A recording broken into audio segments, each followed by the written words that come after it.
നമസ്കാരം ഗായ്സ്, ഞാൻ നിങ്ങളെ പരിചയപ്പെടുത്താൻ പോകുന്ന രാമപുരം എന്ന ഒരു ഗ്രാമത്തെയാണ്. മലപ്പുറത്തിൻ്റെയും പെരിന്തൽമണ്ണയുടെയും NH-ന്റെ നടുഭാഗത്ത് നിൽക്കുന്ന ഈ ഗ്രാമത്തിലെ അമ്പലത്തെയും അതുപോലെ ഈ ഗ്രാമത്തിൻ്റെ ചുറ്റുപാടുമുള്ള പാടശേഖരത്തെയും രാമപുരം അങ്ങാടിയെയാണ് ഞാൻ എൻ്റെ ഡ്രോൺ ഷോട്ടിലൂടെ പരിചയപ്പെടുത്തുന്നത്. രാമപുരം ഗ്രാമത്തെ പറ്റി പറയുകയാണെങ്കിൽ 4 അമ്പല ക്ഷേത്രങ്ങൾ ഉള്ള ഒരു ഗ്രാമമാണ്. ശ്രീരാമസ്വാമി ക്ഷേത്രം, ഭരതസ്വാമി ക്ഷേത്രം, ശത്രുഘ്നസ്വാമി ക്ഷേത്രം, ലക്ഷ്മണസ്വാമി ക്ഷേത്രം, കൂടാതെ സീതാദേവി ക്ഷേത്രം. അതുകൊണ്ട് തന്നെ 4 അമ്പല ക്ഷേത്ര ദർശനത്തിന് രാമായണ മാസത്തിൽ അനവധി പേരാണ് ഇവിടെ എത്തുന്നത്. ഇനി രാമപുരം ക്ഷേത്രത്തിൻ്റെ ഒരു ഐതിഹ്യം നമുക്ക് നോക്കാം. ഒരു ഉത്തരേന്ത്യൻ ബ്രാഹ്മണൻ തൻ്റെ ഇഷ്ടദേവതയായ ശ്രീരാമസ്വാമിയുടെ വിഗ്രഹമായി ഒരിക്കൽ തീർത്ഥയാത്രയ്ക്കിടെ ഇവിടെ എത്തിയെന്നും അദ്ദേഹം നേപ്പാളിൽ നിന്നും കൊണ്ടുവന്നതാണ് ഈ വിഗ്രഹം എന്നും പറയപ്പെടുന്നു. ഒരു നമ്പൂതിരിയുടെ ഇല്ലത്തെത്തിയ അദ്ദേഹം അവിടെ അന്വേഷിച്ചപ്പോൾ എല്ലാ പുരുഷന്മാരും ഊണിന് പോയതാണെന്നും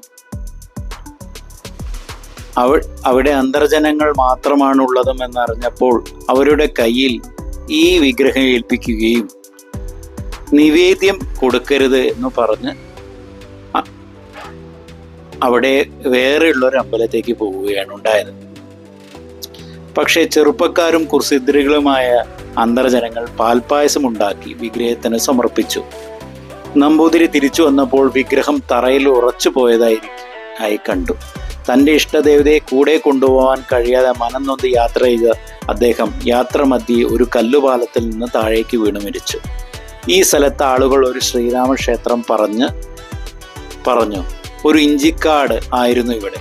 ക്ഷേത്രത്തിൻ്റെ കോണിൽ മരിച്ചുപോയ ബ്രാഹ്മണന്റെ ഓർമ്മയ്ക്ക് ഒരു കണ്ണാടിയും സ്ഥാപിച്ചു. ബ്രാഹ്മണൻ അപകടത്തിൽ മരിച്ചതായതുകൊണ്ട് ബ്രഹ്മരക്ഷസ എന്ന ബ്രാഹ്മണന്റെ വിഗ്രഹം അറിയപ്പെടുന്നു. ഈ ശ്രീരാമക്ഷേത്രം വളരെ പ്രശസ്തമായപ്പോൾ അരികിൽ 1-2 കിലോമീറ്റർ ചുറ്റളവിൽ രാമപുരത്ത് ശ്രീരാമന്റെ സഹോദരനായ ഭരതനും, കരിഞ്ചാപ്പാടി ഭരതക്ഷേത്രം, ശത്രുഘ്നനും, നാറാണത്ത് ലക്ഷ്മണനും, അയോധ്യ ലക്ഷ്മണ ക്ഷേത്രം, സീതാദേവിക്കും ക്ഷേത്രങ്ങൾ സ്ഥാപിക്കപ്പെട്ടു. ഈ ക്ഷേത്രങ്ങളെല്ലാം ഇന്നും നിലവിലുണ്ട്.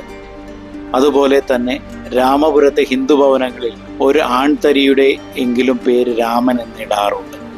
വള്ളുവ കോനാതിരി 12 നമ്പൂതിരി കുടുംബങ്ങളോട് രാമപുരത്ത് വന്ന് താമസിക്കുവാൻ ആവശ്യപ്പെട്ട് അവർക്കായി നിലം കൊടുത്തു എന്നാണ് പറയപ്പെടുന്നത്. ഈ ക്ഷേത്രത്തിലെ നടത്തിപ്പുകാർ വടക്കേടത്ത് ഭട്ടതിരിയും തെക്കേടത്ത് ഭട്ടതിരിയുമാണ്. ഭരണാവകാശം ഓരോ 6 മാസത്തിലും ഇവർ തമ്മിൽ കൈമാറുന്നു. ഇത് ക്ഷേത്രത്തിലേക്കുള്ള നടപ്പാതയാണ് നിങ്ങൾ കാണുന്നത്.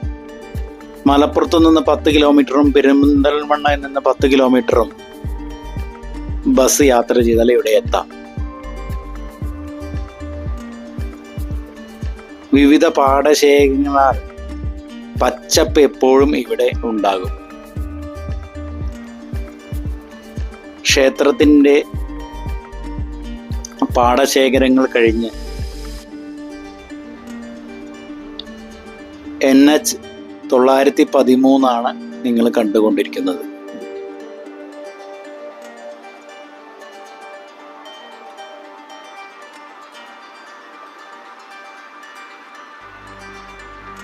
മലപ്പുറത്തു നിന്ന് സഞ്ചരിക്കുമ്പോൾ രാമപുരം ബസ് സ്റ്റോപ്പ് കഴിഞ്ഞ് മുന്നോട്ട് ഒരു 200 മീറ്റർ സഞ്ചരിച്ചാൽ വലതുഭാഗത്തേക്ക് ഒരു റോഡ് കാണും.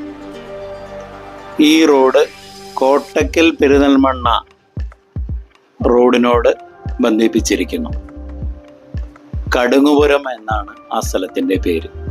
രാമപുരം തൊട്ട് കടുങ്ങുപുരം പോകുന്ന ഇരുവശങ്ങളിലുള്ള പാടശേഖരങ്ങളാണ്, നിബിഡമായ പാടശേഖരങ്ങളാണ് നിങ്ങളിപ്പോൾ കണ്ടുകൊണ്ടിരിക്കുന്നത്.